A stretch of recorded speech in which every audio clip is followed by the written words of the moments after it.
Hello, friends and relatives, wherever you are in the world. Good morning from Wellington, New Zealand. It is time for another Bible reading, and I'm going to read 2 chapters today from the book of Leviticus, specifically chapters 11 and 12. So we start now. Chapter 11, verse 1. Now the Lord spoke to Moses and Aaron, saying to them, Speak to the children of Israel, saying, These are the animals which you may eat among all the animals that are on the earth. Among the animals, whatever divides the hoof, having cloven hooves and chewing the cud, that you may eat. Nevertheless, these you shall not eat among those that chew the cud, or those that have cloven hooves. The camel, because it chews the cud, but does not have cloven hooves, it is unclean to you. The hyrax, because it chews the cud, but does not have cloven hooves, it is unclean to you. The hare, because it chews the cud, but does not have cloven hooves, is unclean to you.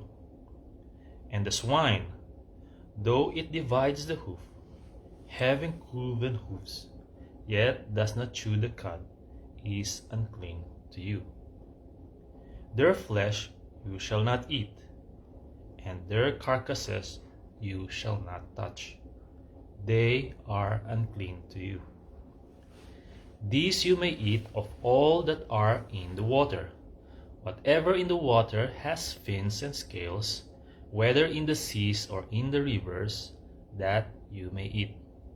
But all in the seas or in the rivers that do not have fins and scales, all that move in the water, or any living thing which is in the water, they are abomination to you.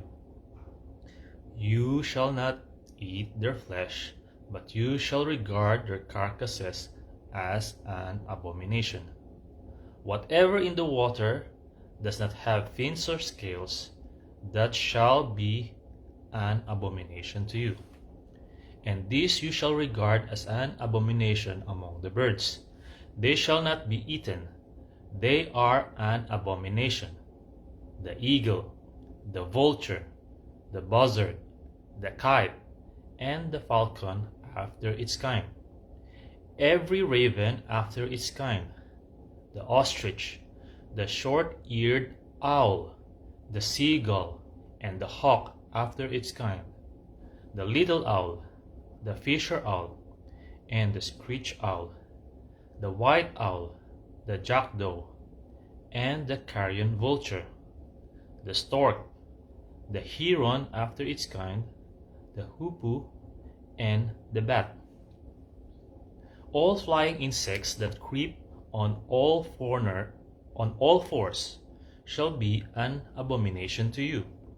Yet this you may eat of every flying insect that creeps on all fours, those which have jointed legs above their feet with which to leap on the earth. These you may eat: the locust after its kind, the destroying locust after its kind, the cricket after its kind, and the grasshopper after its kind.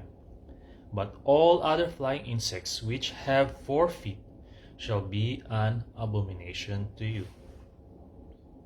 By these you shall become unclean. Whoever touches the carcass of any of them shall be unclean until evening.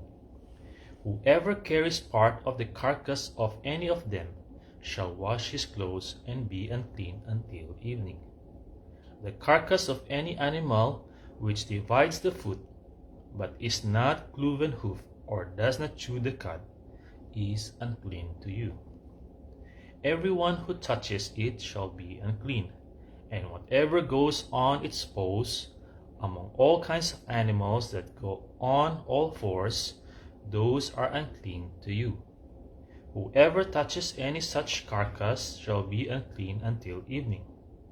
Whoever carries any such carcass shall wash his clothes and be unclean until evening. It is unclean to you. These also shall be unclean to you among the creeping things that creep on the earth: the mole, the mouse, and the large lizard after its kind, the gecko, the monitor lizard, the sand reptile, the sand lizard, and the chameleon. These are unclean to you among all that creep. Whoever touches them when they are dead shall be unclean until evening.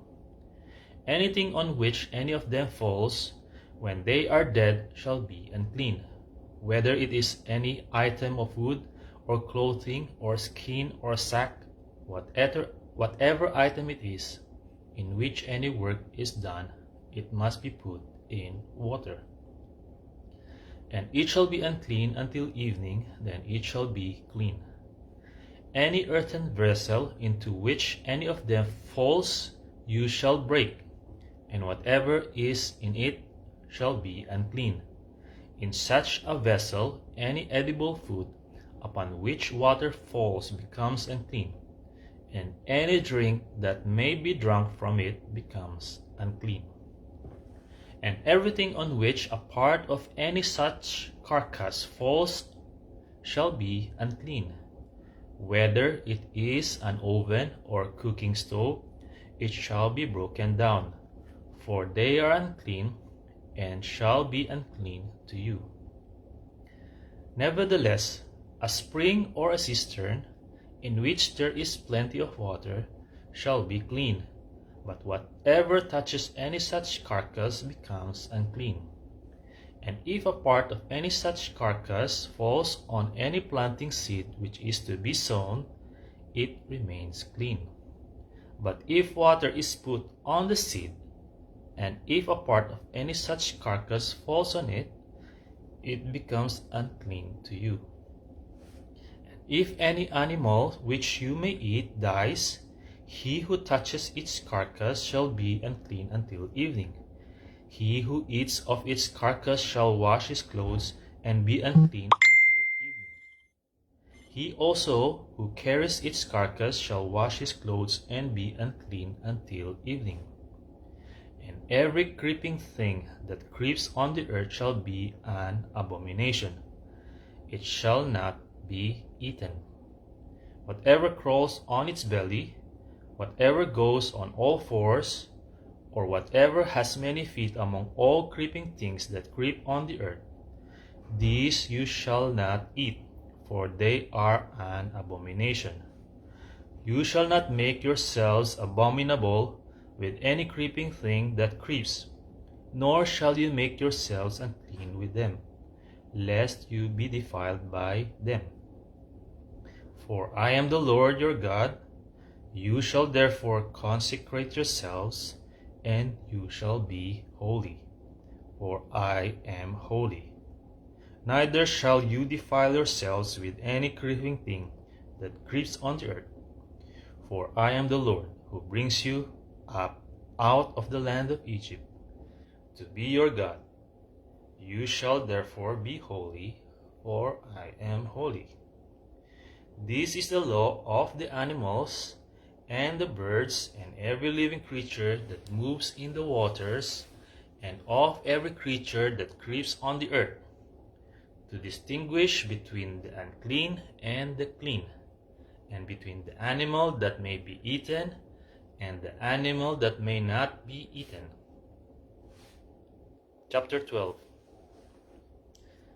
Then the Lord spoke to Moses, saying, Speak to the children of Israel, saying, If a woman has conceived and borne a male child, then she shall be unclean 7 days.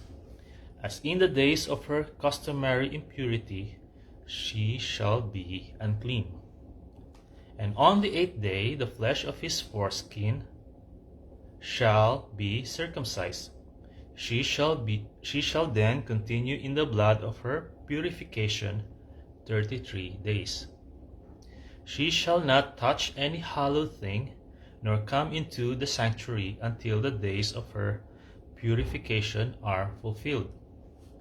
But if she bears a female child, then she shall be unclean 2 weeks, as in her customary impurity, and she shall continue in the blood of her purification 66 days.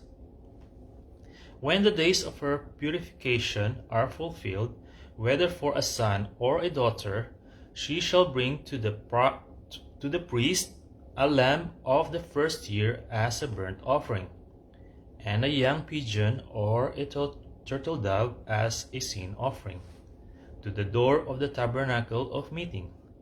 Then he shall offer it before the Lord and make atonement for her, and she shall be clean from the flow of her blood. This is the law for her who has borne a male or a female. If she is not able to bring a lamb, then she may bring 2 turtle doves or 2 young pigeons, one as a burnt offering and the other as a sin offering. So the priest shall make atonement for her, and she will be clean. Okay, friends and relatives, that's all for today. But before I go, if you think my Bible reading will benefit you and your beloved friends, then I would like to request you to please feel free to share it in your profile. In that way, the Word of God will spread and be heard from every part of the earth. Thank you very much for listening. God bless you all.